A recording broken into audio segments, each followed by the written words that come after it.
There we All go. right. We're gonna call this meeting to order. Madam Clerk, please call the roll. Council Beckon, Here. Dean, Here. Gardner, Here. Leo, Here. Lewis, Here. Sandy, Here. Chester, Here. Planning Commission, Mans, Here. Gaunt. Gardner, Here. Hereford, Lishay, Yep.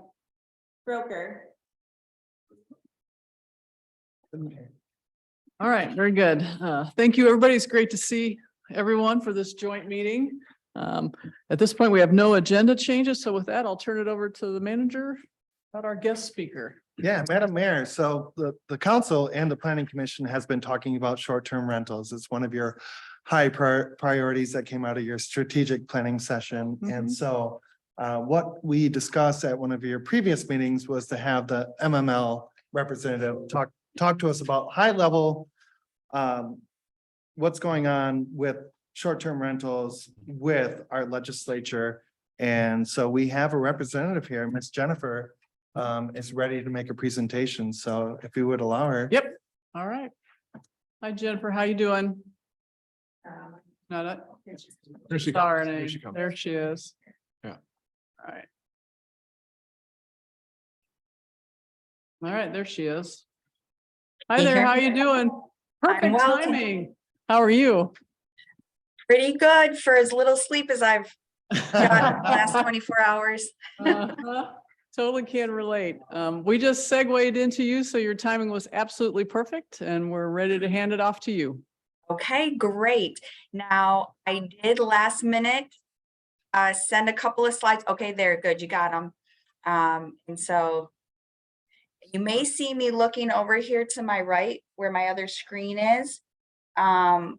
Just to some of my notes, making sure I don't forget to miss an important point. So first and foremost, I'm Jen Rigtrink with the Michigan Municipal League.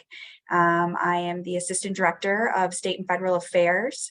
Have been with the league for about 6.5 years now.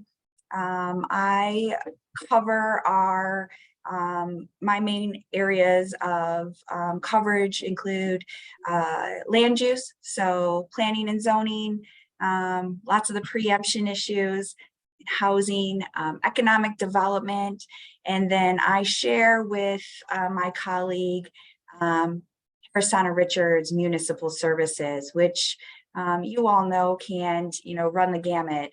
A lot of the issues I've worked on have dealt with some of the vices, regardless of what side of the issue you might be on. People get very rallied up when it comes to, I deal with liquor law, marijuana, fireworks, all those fun kind of things. So just to give you a little background on me. Now I see the screen. If you could probably need to hit enable editing and then just put it into the presentation mode.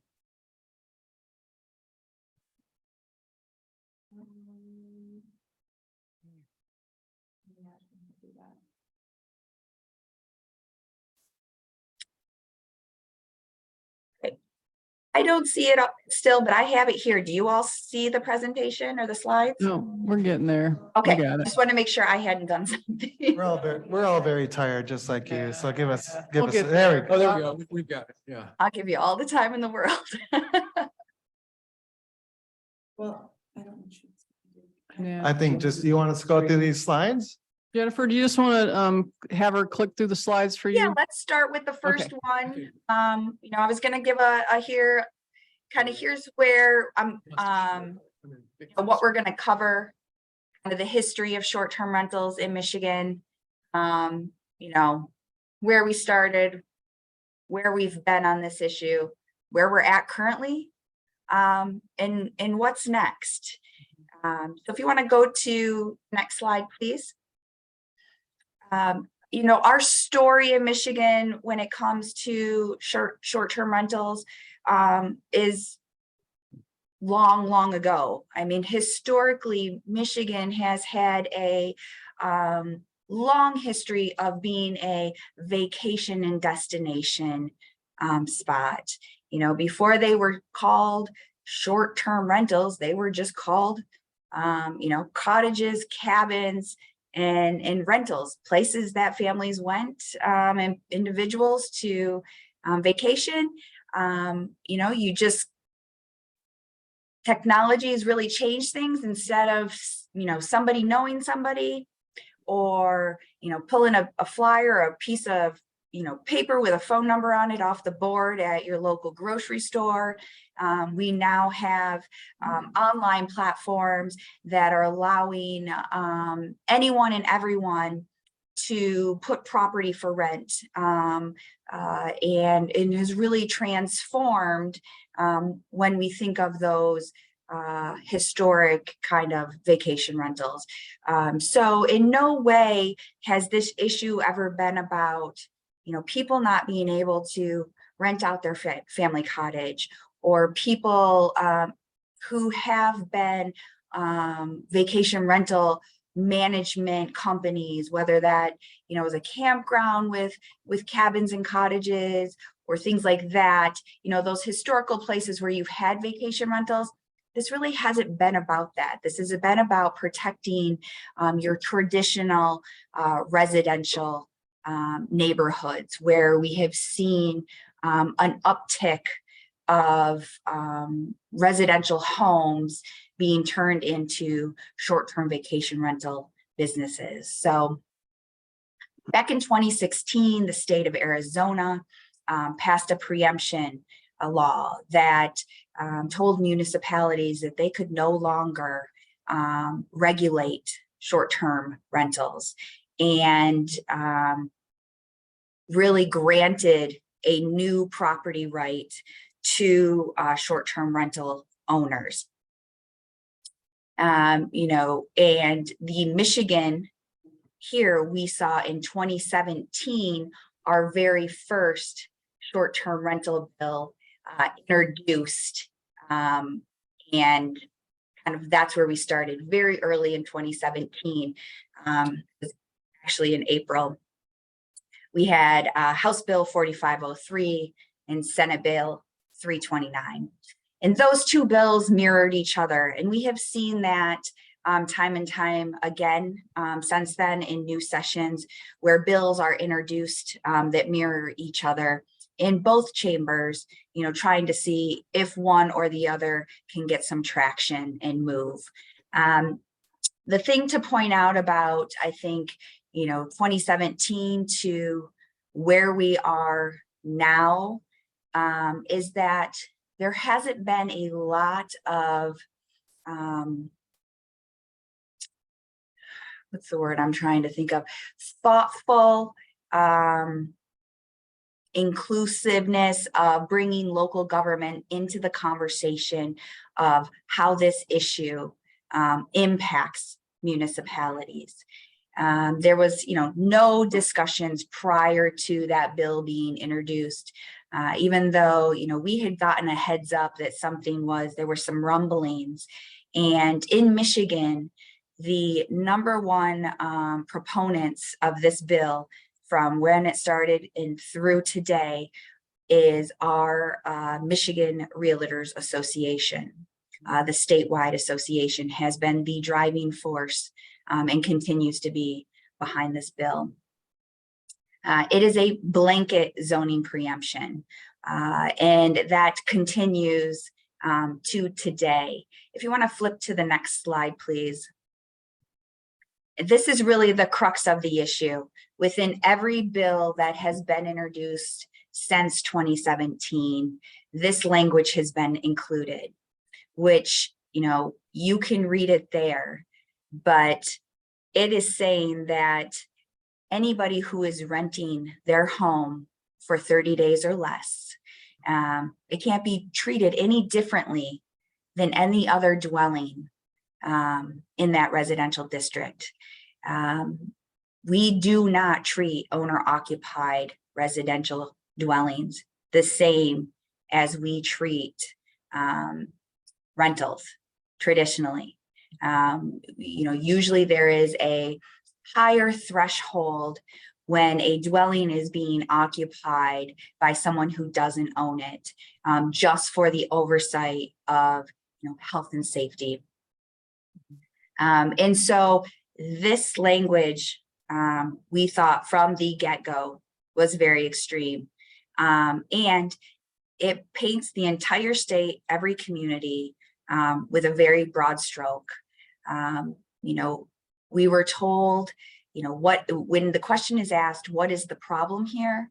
The response was municipalities across Michigan are banning the availability or the ability for short-term rentals to happen.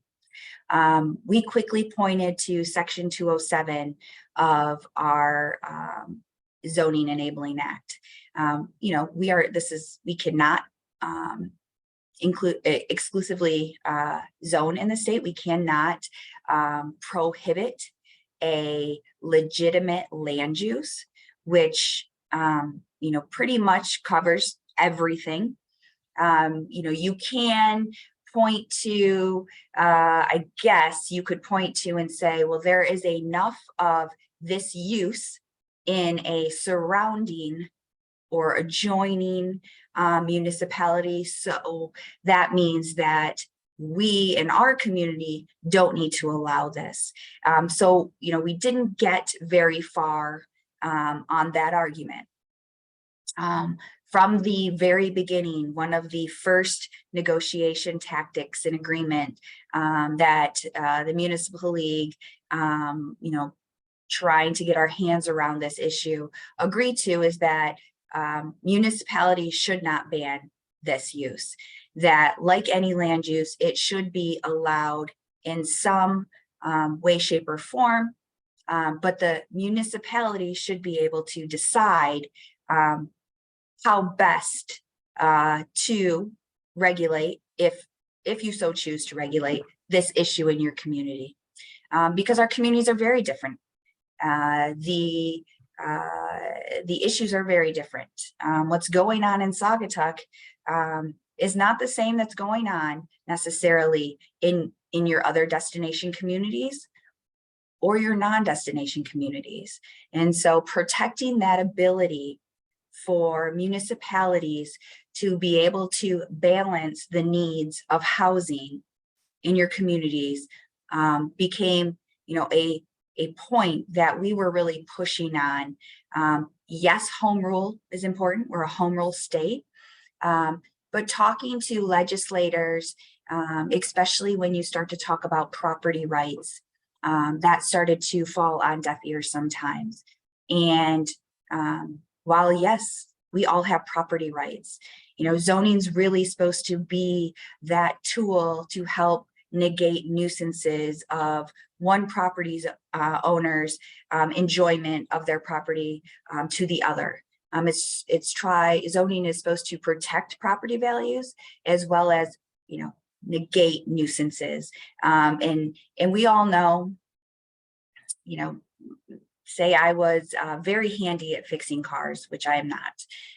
I can't just open, a mechanic shop in my garage and have cars parked in my driveway and people coming at all hours of the day and running, basically a mechanic shop out of my garage. You just can't do that. Same thing with in-home daycares. We have a lot of rules and regulations when it comes to what you can and can't do in home businesses.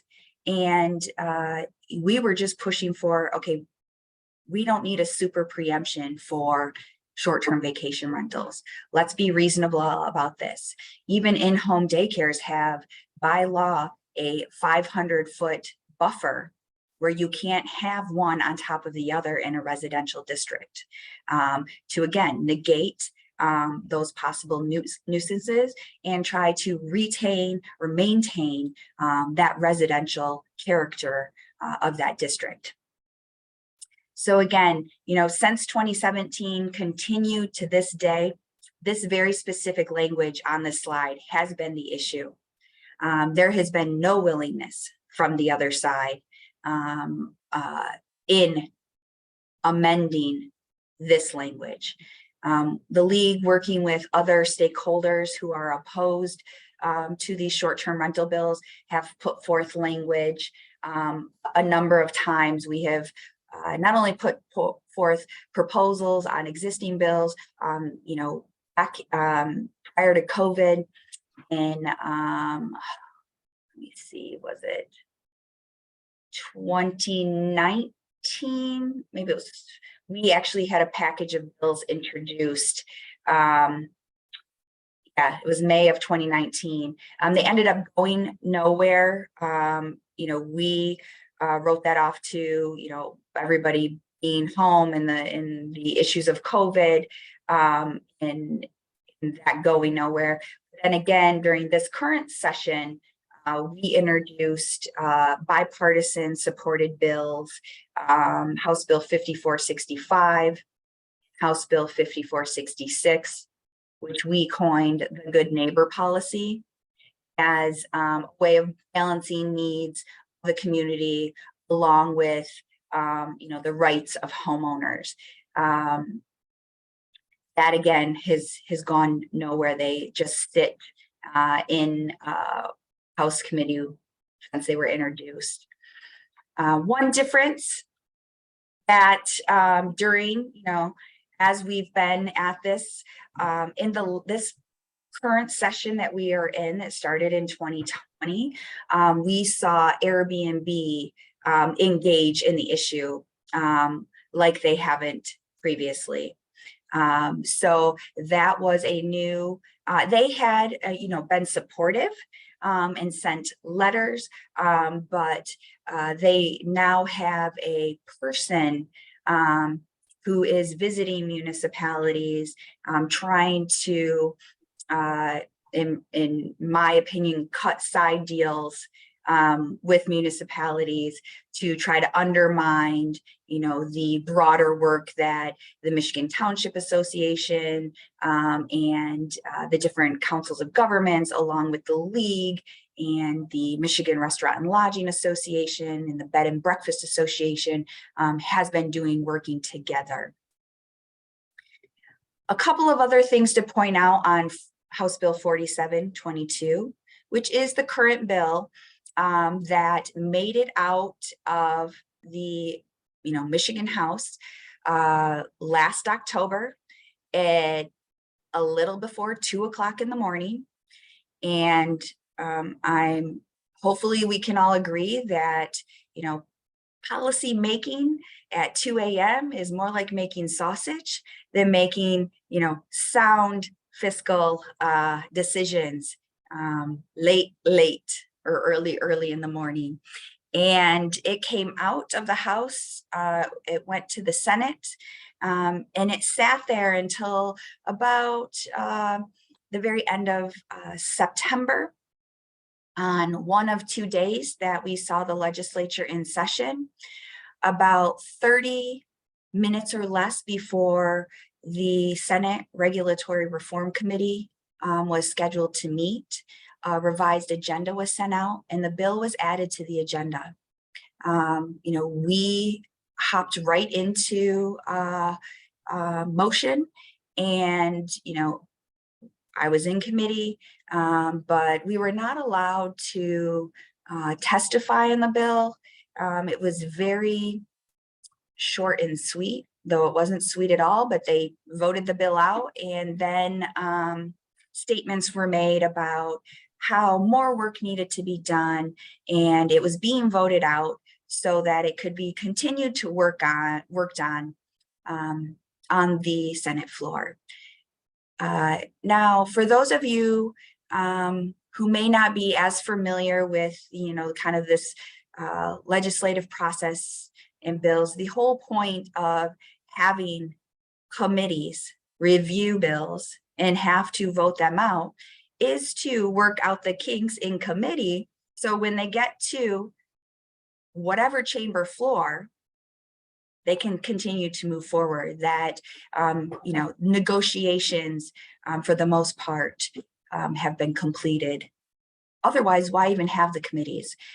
So that is something we have been continually working on. We do know, 4722 is still very much in play. When it came out of the House to garner enough support, and again, I was there and I think, folks were ready to go home and stop being held in the House chamber strictly on this issue. There was nothing else they were voting on or going on that evening. There was some language added to the bill that said communities could regulate or start to cap how many short-term rentals were once 30% of their housing stock were short-term rentals, which, if you think about it, is completely outrageous. That's approximately 1 in every 3 dwellings. And within that, municipalities would have no ability to, spread out where that 30% would be located. So they could all be in your most desirable neighborhoods closest to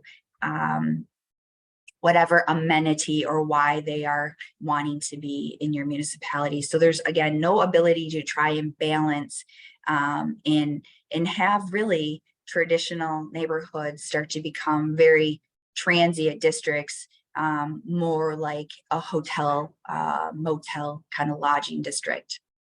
There was also language added at that time that said you could limit it to 2 properties per common ownership. That is something that had been thrown on the table previously, and we pushed back on strongly because working with municipal attorneys, there was a loophole within that language to drive a semi through that. One, if you have ever purchased property for a investment purpose, not necessarily your, your personal home, or maybe some people do this, but traditionally, if you're purchasing investment properties, you're putting them in LLCs. And you're putting those in multiple LLCs to protect your portfolio. So if something does happen in one of your properties and you're being litigated, you don't want that one property to take your entire portfolio down. So they defined common ownership, not including LLCs. It was basically like I could own 2, but then my husband and I could own 2. I could put my in one of my children. So a million ways to get around that. And not only that, how is a municipality supposed to enforce and be able to check that without it being a huge hassle? And again, if you go back to the language, you can't treat these dwellings any differently than any other dwellings. And there is some language that says, yes, you can have a rental, rental inspections and rental requirements, but it also says that your rental ordinances or regulations requirements cannot have the effect of prohibiting.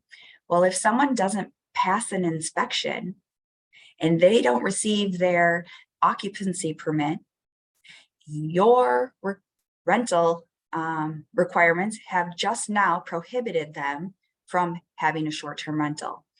So there are a ton of legal issues. And as you can see from this language on the screen right now too, this says for the purposes of zoning, all of the following apply to the rental of a dwelling, including but not limited to short-term rentals.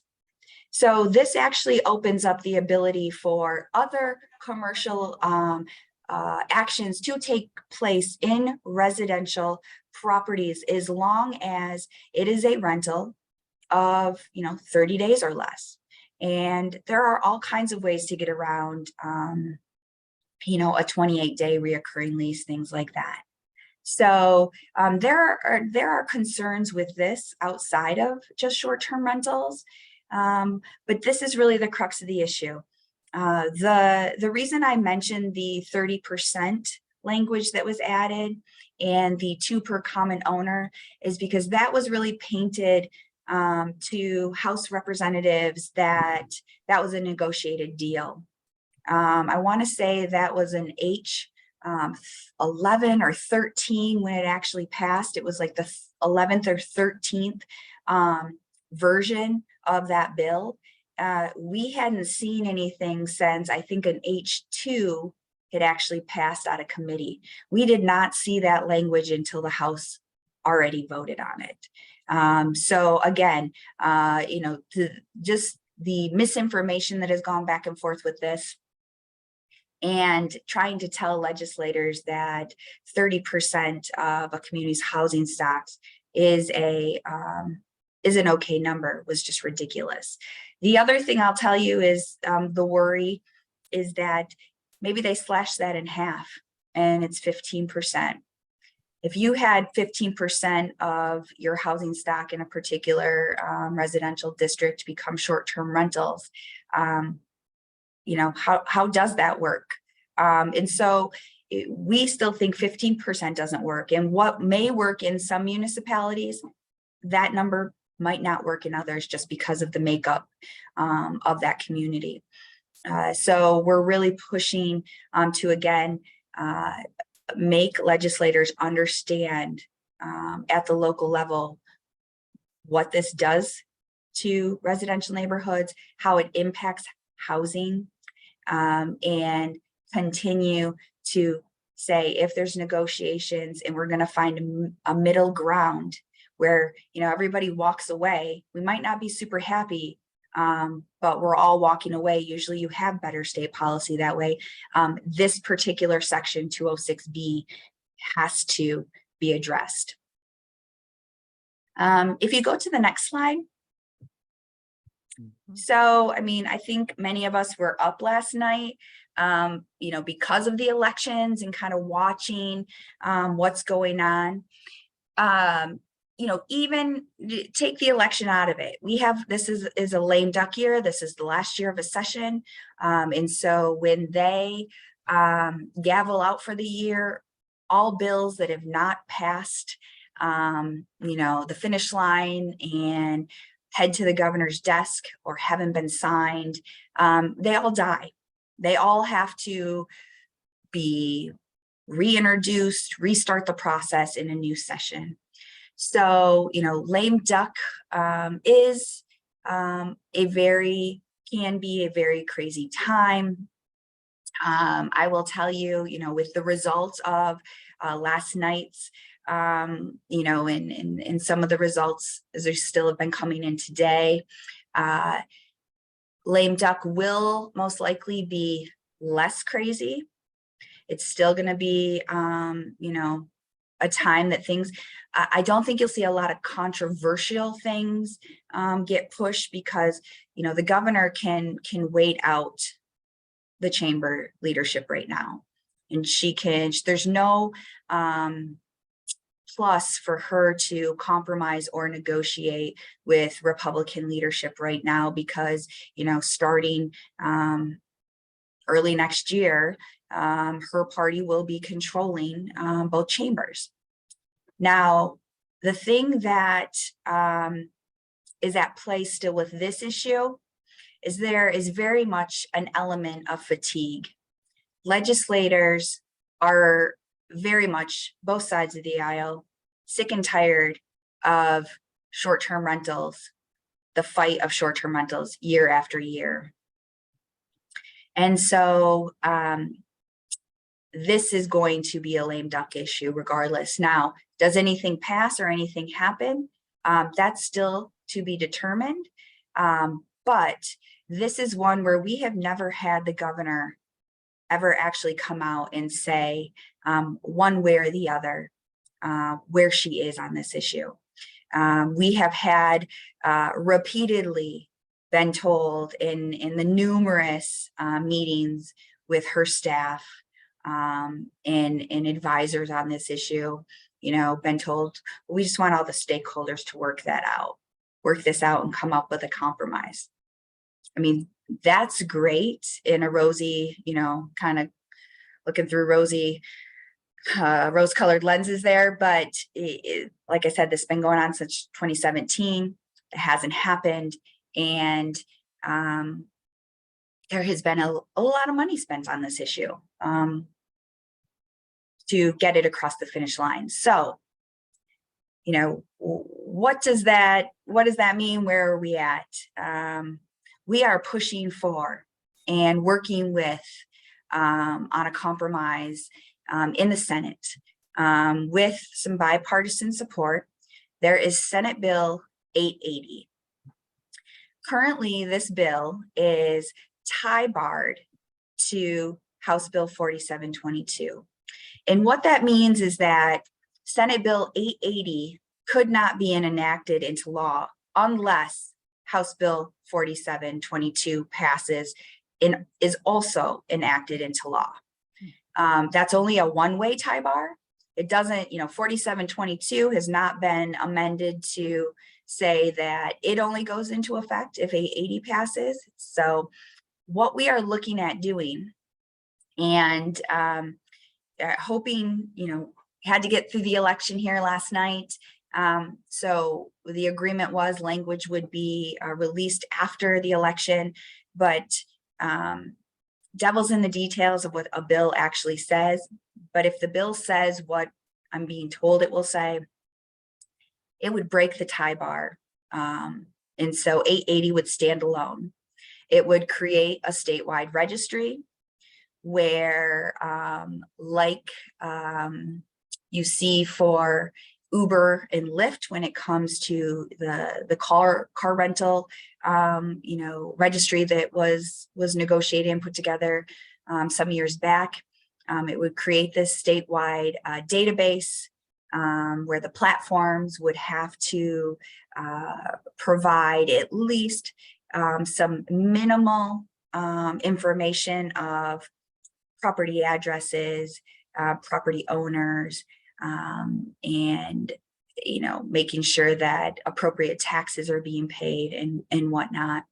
And that if there are local rules and regulations that property owner is indeed in good standing with that municipality.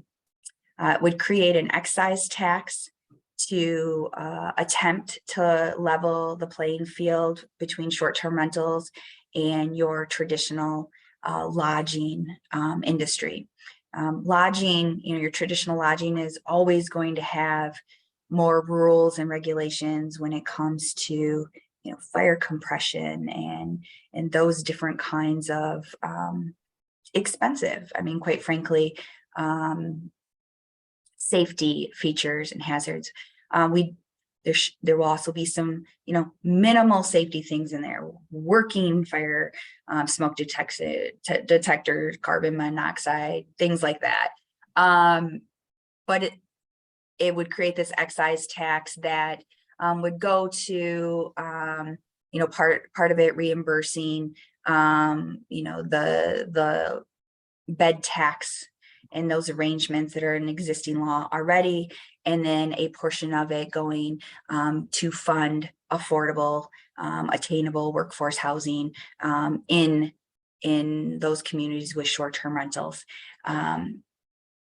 We had really pushed for, you know, a portion of that money to go back to the local municipality where one of these short-term rentals was located.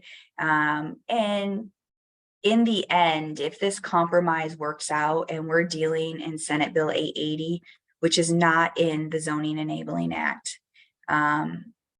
you know, it will be a good deal from what we have been fighting for since 2017. This bill would have language in it stating that a municipality could not ban or have rules, regulations, or ordinances that have the effect of total banning. And so it would still give the ability for municipalities to regulate if they so choose. And I say, if they so choose, because if this is not an issue in your community, there's no reason to be regulating it. And we also want to make sure that if communities are putting together, rules and regulations, that one, they're enforceable.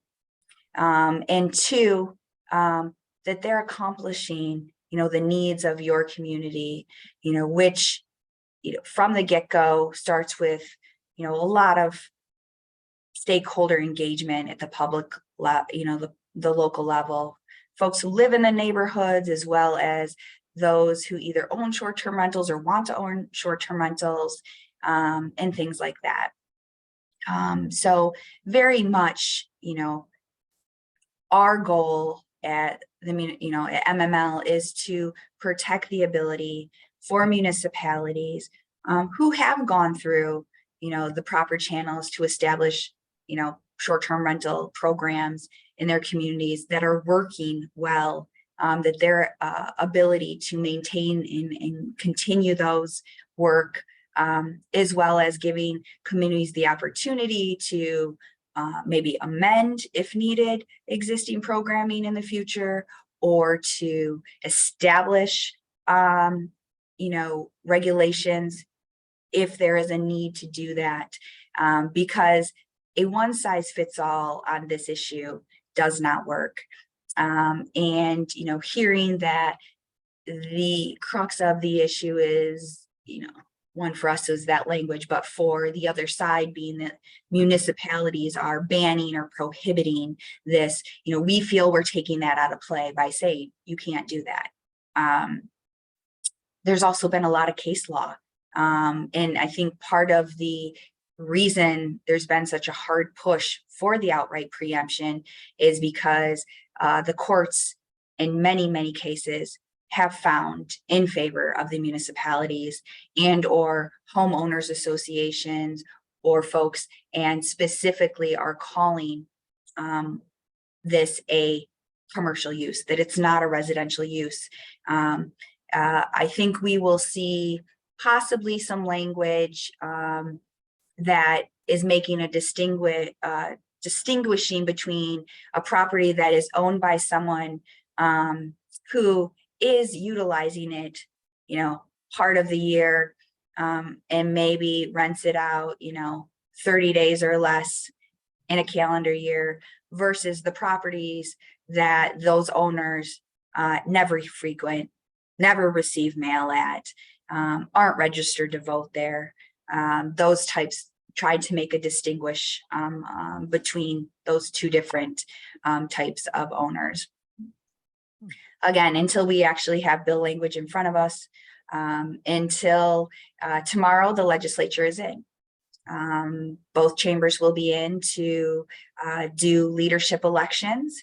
And right now, the House is geared to take up 4 bills that are housing incentives. These are bills that the league has actually worked on for almost a good 2 years now. And so it's a good thing that they're going to move those. But there's not supposed to be a lot of other action going on. The Senate has told us that 4722 will not be at a play tomorrow. But I do expect there to be a big push to try to get that over the finish line. And so, this is our #1 defensive issue that we are working on, and will continue to be here through lame duck. Depending on what does or doesn't happen in lame duck, I think, going into next year, we would push hard of, let's just leave it the way it is. I mean, let's put this to rest. We're not seeing these outright bans across our state. We are seeing where, Airbnb specifically has been reporting the millions of dollars that property owners across the state, collectively have been making. And that just continues to increase year after year versus decrease. And so things seem to be working the way they should be. But again, it's all up in the air right now. Going to have some very frank conversations in person with some legislators tomorrow, and we'll know more there. I will be talking about this issue on Live with the League Monday that we do at noon, and it's streamed on Facebook. If any of you are interested in tuning in there to see if I have any new information. But this is definitely an issue that we're going to continue to follow closely. And that I don't necessarily know will go away next year, even with the change in the makeup of who has the majority versus the minority parties in our legislature.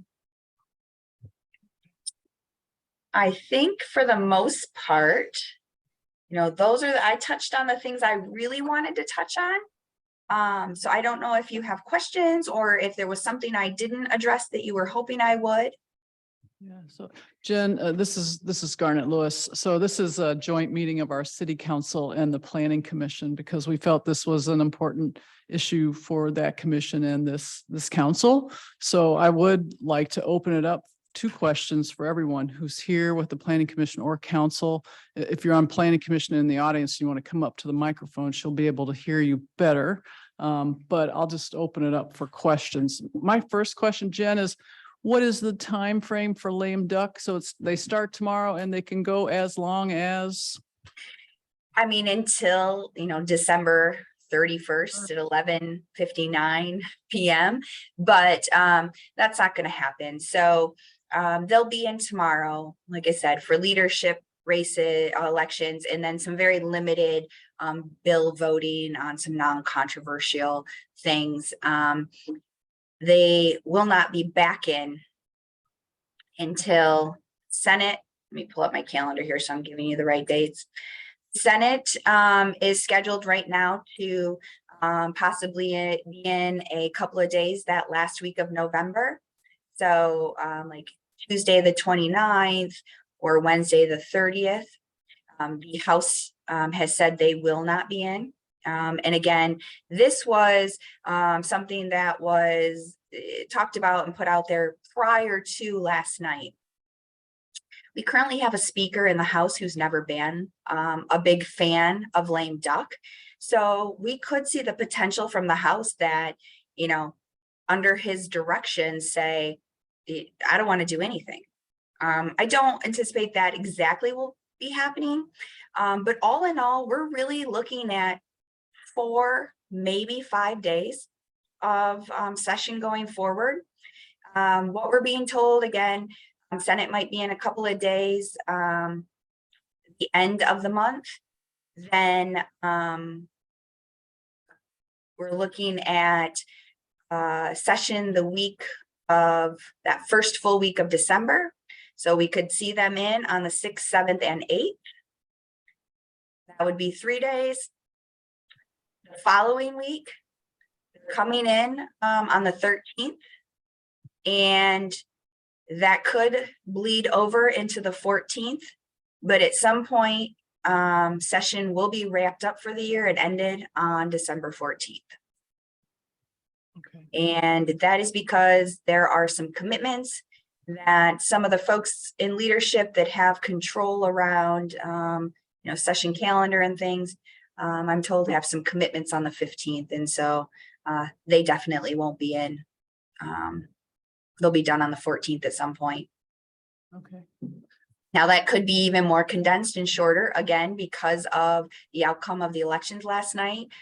Because when it comes to, and I think I said this before, there is no incentive for the governor to compromise or try to, work on anything when she can turn around and just, for the most part, do as they want come next year.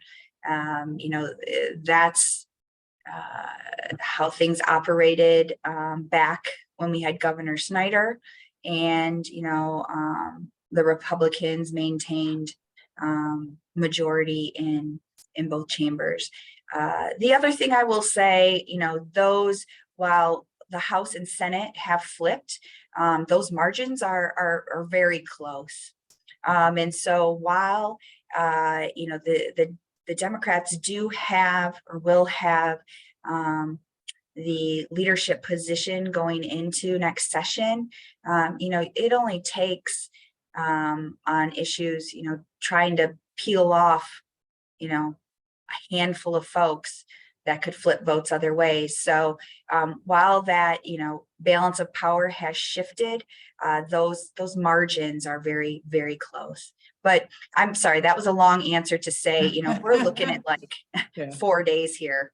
Okay, so and I'm sorry, I'll say one more thing. Our Senator Nesbitt is a strong advocate for opening up short-term rental availability, correct? Correct. He is a sponsor of Senate Bill 446, which was the twin bill to 4722. It just happened to be that the House bill got momentum before the Senate bill did. So yes, he has been quite the driving force behind this issue. Right. Questions, Council, Planning Commission? Go for it. Jen, I just have a couple of questions regarding, I'm Steve Mans, by the way, the chair of the Planning Commission here in Saugatuck. And maybe you've already addressed this, but in the bill, the 206, where it currently just says rental, it doesn't say rentals. Is there anybody challenged it to say that you can allow them to have one rental per, like say, calendar year, but 2 rentals would not fall within that 206? We haven't. But those are things we anticipate would happen, that things are going to be litigated, out the gate, if that were to pass in its current form. Okay. And then the other thing, is there any limitation on HOAs, homeowner associations setting up their own limitations? There's not. And that's actually been, as from the beginning when this issue started, some of the pushback that we have had is you have, folks who have been elected by the residents of that community to represent them and their needs and concerns. And you're not going to allow them to regulate short-term rentals, but you're going to let homeowners associations regulate that. And the response that I got back was, well, they pay an HOH fee, to which we said, well, citizens pay taxes. So at current time, yes, an HOA, condo association, something like that, they would be able to still prohibit. But what we anticipate is if, the preemption was successful, the next thing they would be going after was try to stop the ability for HOAs to be able to do that as well. Yeah, because one of the questions I've always wondered is, if the HOAs are allowed, can a neighborhood get together of say 10 or 20 homes and develop an HOA for their neighborhood within a zone and now say, we're going to charge a HOA type of assessment on an annual basis, put together a board, and then set rules saying within our neighborhood association or this homeowners association, we're going to limit it. I'm assuming that would be challenged in court, but has any community done that yet?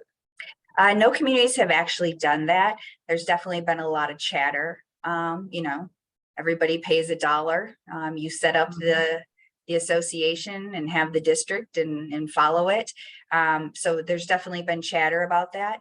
And as far as I know, no one has done it. But I think people are waiting to see what actually happens on this issue at the state level. Okay, Great, thank you. You're welcome. other questions? So Jen, from a municipality perspective, what have you seen municipalities doing proactively, recognizing that this could pass what's happening out there? So, I mean, I don't think, I think folks that have been doing things on short-term rentals, we're already in the process of either establishing, or updating, reviewing. I'll use the city of South Haven as example. You know, they have had longstanding short-term rental regulations, and you know, they are currently going through the process of looking at those, because of the outpouring of, you know, their community stakeholders, their actual citizens, people that live there, really pushing back on, you know, okay, this worked at the time, it's not working now. You know, what are some tweaks? One of the things that's been very eye-opening to me working on this issue is the communities that are regulating them, you know, especially our shoreline, in communities that have water destinations and, you know, our high tourist destinations. Their reasonable regulations are very similar, yet they're quite distinctively different. And so that just really highlights, you know, the need to be thoughtful. And when you're considering what you're doing, or if you're looking at a change, taking the time to do it. And again, the most important thing is anything that you're requiring or looking at doing, that it's actually enforceable, and that your municipal staff can administer and enforce it, is so huge. So I would say, you know, we have seen short-term rental ordinances passed, as well as regulations being tweaked. We have communities that are in the process, but they were in the process regardless of, I think, the state legislation. So I wouldn't encourage anyone to, you know, quickly do something, worried at the possibility of this passing, only because, you know, we are doing everything in our power. We have held this off since 2017, and I really truly believe that we will continue to be able to do that. The biggest, the worst thing that could happen is municipalities being scared of what might happen in passing regulations that that have the effect of banning, or that don't go through that thoughtful, you know, community, that public engagement process. So yeah, it's all over the map. We do have on our website a short-term rental resource page, and I can send a link to that after the fact if you want to share it. On there, we have links to different municipalities and their regulations. We have a lot of articles and some studies. We have some talking points around the different bills that are out there. And so we're in the process of updating that with some newer. There was recently, I want to say it was the Holland Centennial, I think, did a very recent article in the last couple of weeks, talking about short-term rentals and just the impact on rental housing. It was a great article. And that I can share that too if it's something you haven't seen, because I think it made some really great points that need to be considered, you know, in the realm of if you are or aren't taking steps to regulate short-term rentals in your community. Great, thank you. Yep. I will give a shout out, because I think, and correct me if I'm wrong, but Saugatuck shares fire with Douglas. Yeah. Is He's that here. okay? Yeah, In the township. Chris Mantels is here. Yes. Hi, Chris. I'm going to give a huge shout out to Chris, and I worked with Chief Janinik, you know, in what they early on did, and, you know, I would assume you all adopted when it came to the rental inspection process, and really looking at this from that health and safety perspective. You know, we worked with Chris from very early on in when we were gathering input from stakeholders and then sharing with other communities kind of that process and checklist. And so I want to definitely give a shout out on that. And Chris has been Great. great to work with. Yeah, he's awesome. Great. Thank you. All right. Anything else from anybody? All right. Jen, thank you so much. Appreciate your time. Very thorough. Yeah, Here's hoping you're that Lakeville goes quickly. Get some sleep, Jen. Yeah, really. Thank you. And again, any, you know, thing that's coming out, you'll receive either alerts from the league, or if you follow our Inside 208 blog, we'll put the latest and greatest up on there as well. All right. Very good. Thank you so much. Welcome. Really Have a great appreciate night. it. All right. Thanks so much. All right. With that, we're at public comment on agenda items only. Our audience of friends, if you have any comments. Madam Clerk, anybody online? No. All right. Up to discussion items. First up, special event tree lighting ceremony. Mr. Manager. Madam Mayor, this is on page 2. This will be up for vote on Monday. Tree lighting ceremony, and then on page 7, you have a Christmas parade as well. Mhm. Okay, very good. Any questions from council? Pretty straightforward. I would just say that the elves have been lined up for the star. Great. Just leave it Good. at that. Good. Any other questions from council? All right, then we'll see it. We'll discuss it Monday. We had a chatty crew today. All right. So now we're to, oh yeah, everybody's pretty worn out. All right, public comments for anything? Anybody? Madam Clerk, anybody online? All right, very good. We don't have any correspondence, so with that, we'll go to council comments. We'll start with Ken.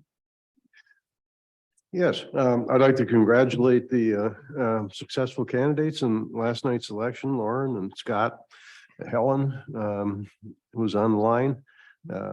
Congratulations. Look forward to your continued service. Appreciate that. And to Jamie, many thanks for the hard work you put in to make the election successful. Well done. Mark? I'm good, thank you. Just a shout out to Jamie and her team and volunteers, and not an easy undertaking, and to have a workshop the next day. So Yeah, really. it's a lot, so thank you That's okay. and congratulations to the electeds and to everyone that participated. It was a good night for democracy. It was very good. Lauren? Yeah, thanks, Jamie and Sarah and everybody that worked on the elections, of course. Yeah, glad to get past the election part of it because we have a lot of work to do. So there's a lot ahead of us, and, you know, short-term rentals, obviously very complicated, and a lot of things that it's out of our hands, a lot of it. But I still think that there's solutions within our community that we can, you know, wrap our head around and see where legislation goes. But of course, you know, it doesn't mean that we can't put some rules forward to start thinking about some of the things that we can do in our own communities. So that's it. Great. Russ? Thank you. Again, echoing the thanks to the congratulations to the election winners. Looking forward to continued service with Scott and Lauren, and also Helen and Gregory. Thanks to city staff and the poll workers for the excellent job they did yesterday. I was surprised by the number of people that were there at 7 a.m. I was kind of surprised. So great job. So, yeah. And a bunch of new faces. And I know some poll workers have retired, quote unquote. So a new group to train, and thank you very much for your service. Question for the city manager. I did send an email on Sunday regarding an agenda item for today, our GoGov. And I just wonder what the status of that is, why I didn't see it on the agenda today. So you sent an email on Sunday Correct. for agenda for, Workshop agenda to talk about the GoGov demonstration that we had. right? So we can have it go. Typically, that would go to the mayor for agenda items. Mayor was included on the email. Okay, so that would be a question for the mayor then. Mhm. I'm happy to address it in a second, so we'll talk about it. Anything else, No, thanks. Scott? Once again, I'd like to thank all the candidates for participating in democracy. And once again, just a big thank you to Jamie and Sarah and all the volunteers for putting on a fair, safe, and secure election. Thank you. And I will reiterate that thanks. I think that's probably very strong coffee that you're still drinking at the end. Good for you. An announcement, if folks don't know, the Veterans Memorial this Friday is at 11 o'clock. right? 11 o'clock. So if you are around and available, I know they always appreciate seeing council who are available. Also, along the lines of GoGov and other thoughts and planning objectives, we're getting ready to plan and schedule the strategic planning session. There's a lot of ideas that always kind of flow in, and the most manageable way to approach this at this time is to place it on the docket for discussion and deliberation with our strategic planning session, probably in December. So we're kind of on that cycle of once a year, having a really good sit down and strategy session. Ryan and I also talked about putting out another community survey. Yep. Because it felt like the survey that we did last year was very good and gave us a lot of information to work with and helped us really focus our discussion. So that has been added to the list as far as projects to be discussed from the bigger, broader strategic planning. So, all right, with that, I'll entertain a motion to adjourn. So moved. All right. We're adjourned.